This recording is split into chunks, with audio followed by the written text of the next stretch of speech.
In this community battle, you have to use 8 one-cost cards in your deck, and Killmonger is banned because of that.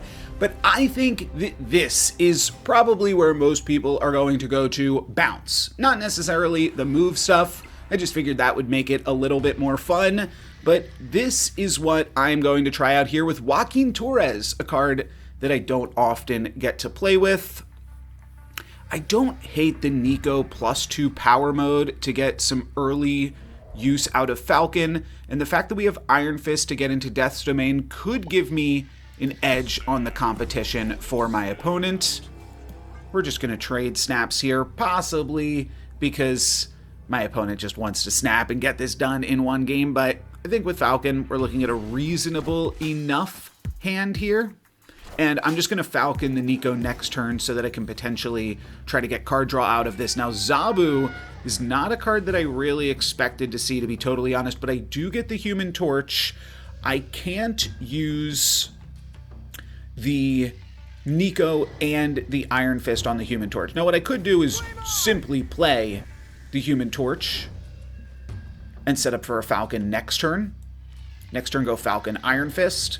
I mean, Iron Fisting the Human Torch and Nicoing the Human Torch is the same thing. So I think this play checks out just as well. Ooh, and they're going to Spider Ham my...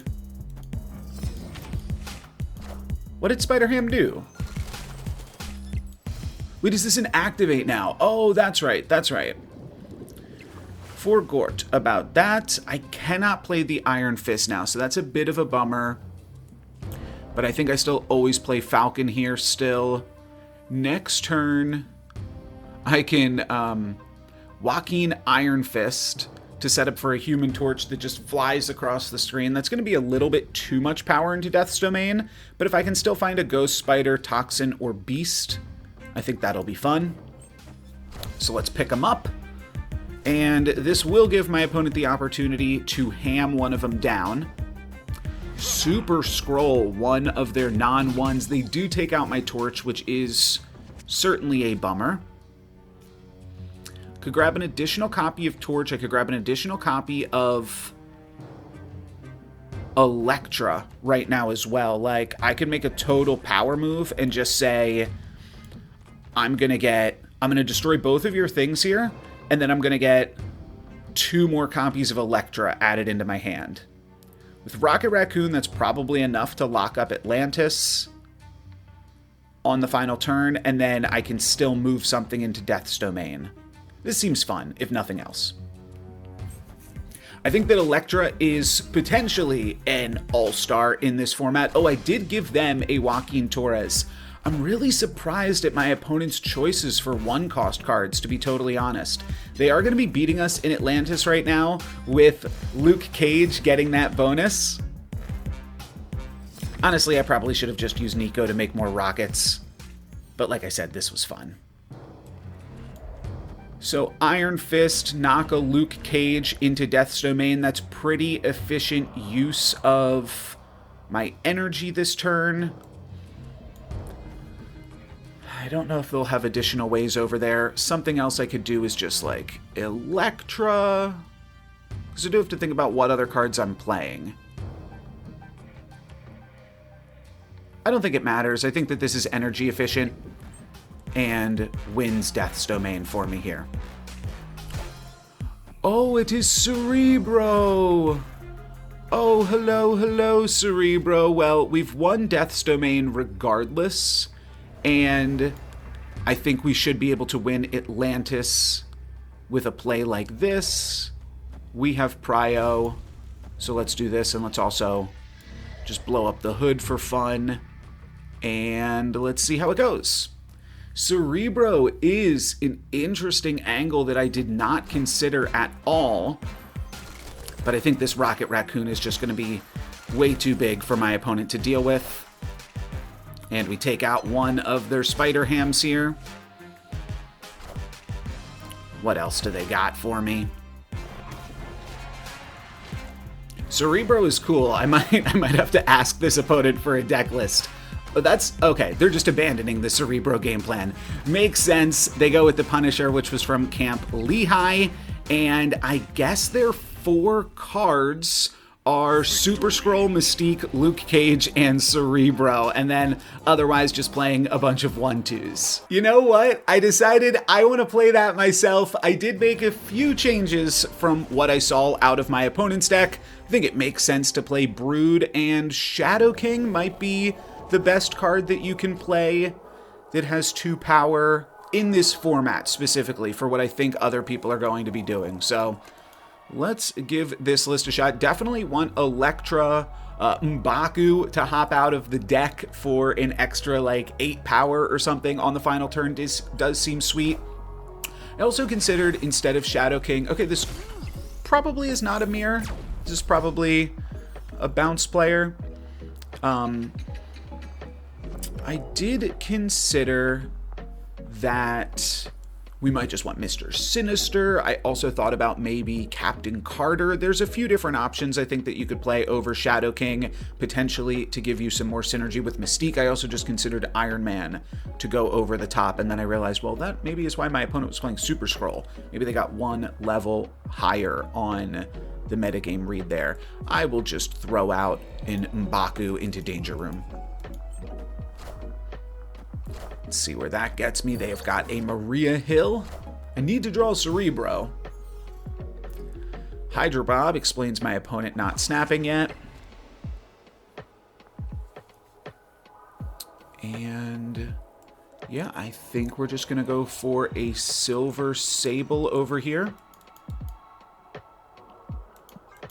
If we draw Cerebro next turn, things are still looking pretty good. And this could... I don't know what my opponent is doing just yet. Just playing cards so far. And so are we. Nico next turn on the copy a card mode and we draw Cerebro would be beautiful. I'm going to leave this space open because I want a location I can play Brood at. Yeah, I figured this was a Khazar deck once I saw the Squirrel Girl. But some of the other stuff is still a little interesting. So Nico is obviously not great. Nico will mean that we can't even, like, play anything on the final turn. So that could be really awkward for me if Nico gets cheated out here from Grand Central. But I'm going to play Cerebro, hope that the Mystique gets out here, and then we'll get Shadow King. Nico will be on the Destroy mode, but we'll just play it as our last card. I think we snap and drop Cerebro here. You got to get some cubes when you are showing your opponent that you are a Cerebro deck. I don't imagine there's that much tech in this game mode. People committing a slot to Red Guardian or Enchantress, not super likely.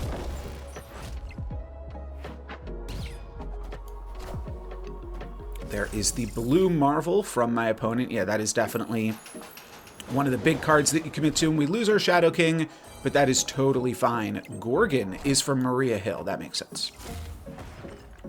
And the snap moves the Bob.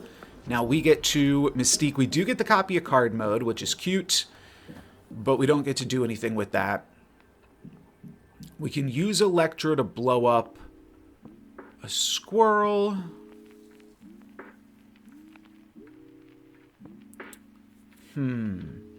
I think we probably are fine over here.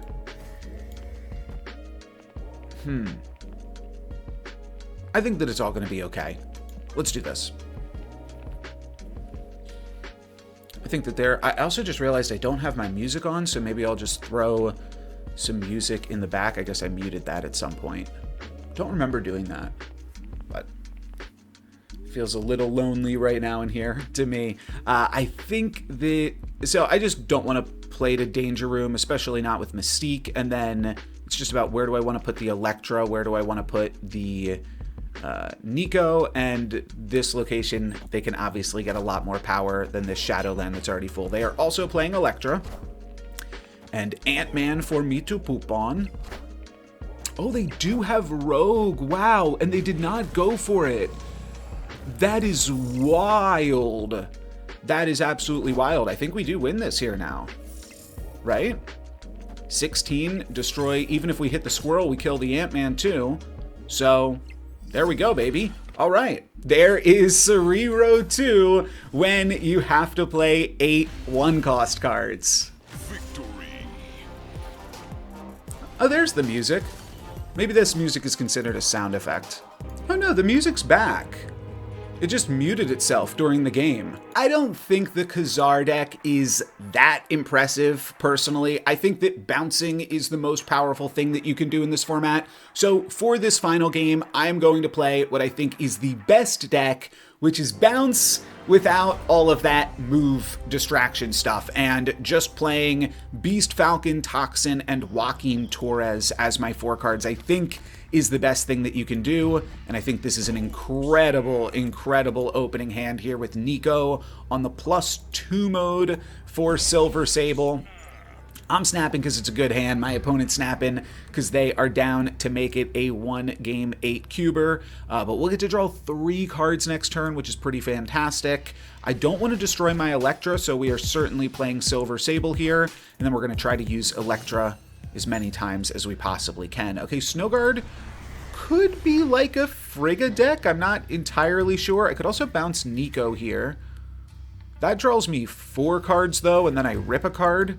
So I think I'd rather do this, and actually, we'll do a little bit of this, I think. Leave this as a bounce location. I have to put exactly 2 cards here, so we'll take out their Snowguard. We are both going to draw a card here, but I'm going to draw a bunch of cards. We find the Hood, which is totally respectable into Quantum Realm, or I could bounce it with Falcon and Beast. A lot of options. Oh.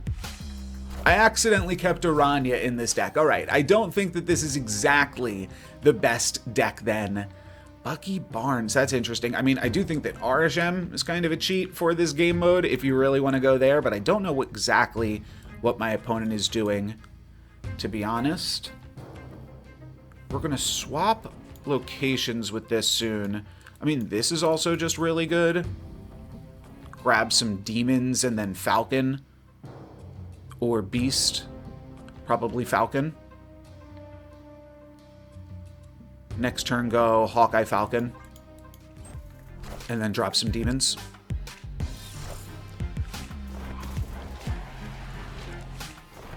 Because you will have to get some stuff out of your hand with all of this going on.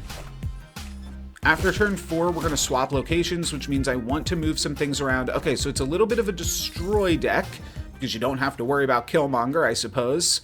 Could go America here, but Hawkeye's just the most points. I mean, I could play both.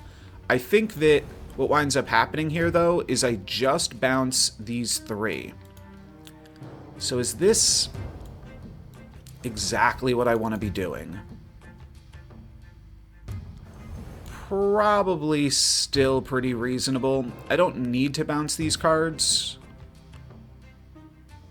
And I want to pick up Electra for Sunspot, I suppose. Yeah, there's no way that I can pick up more cards. You wouldn't think you'd...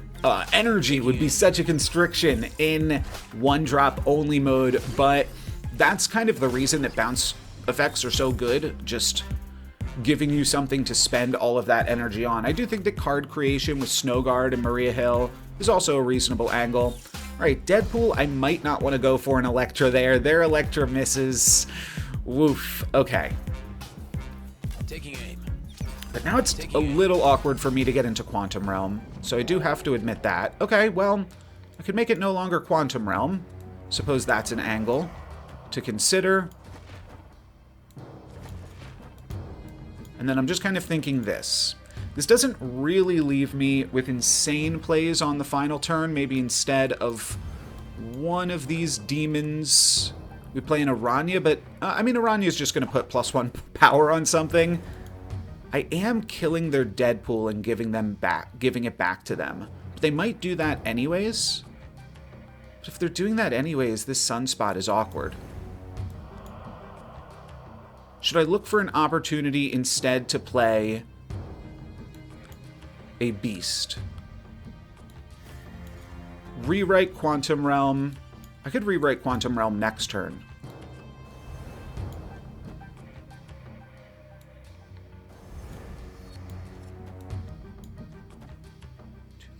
This would not give me a demon.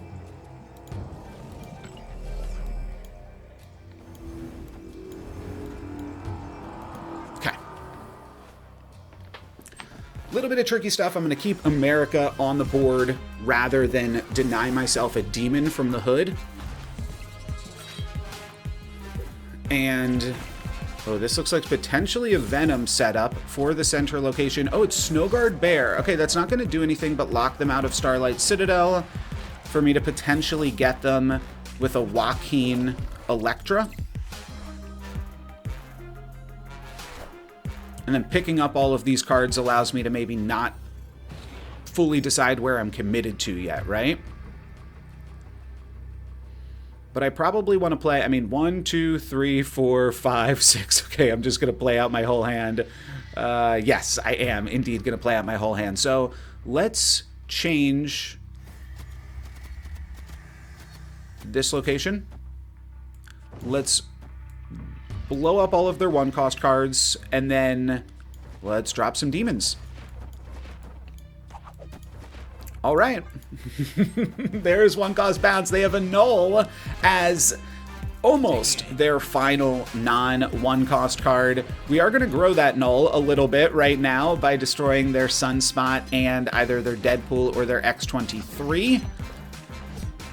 But I think we still win the... No, we don't win the Abbey. Okay, we lose the Abbey. We only put 1 demon over there. We could have actually won in the Abbey had we played 2 demons over there, but we still win the other 2 locations, and that is 1-cost madness. Thank you guys very much for watching.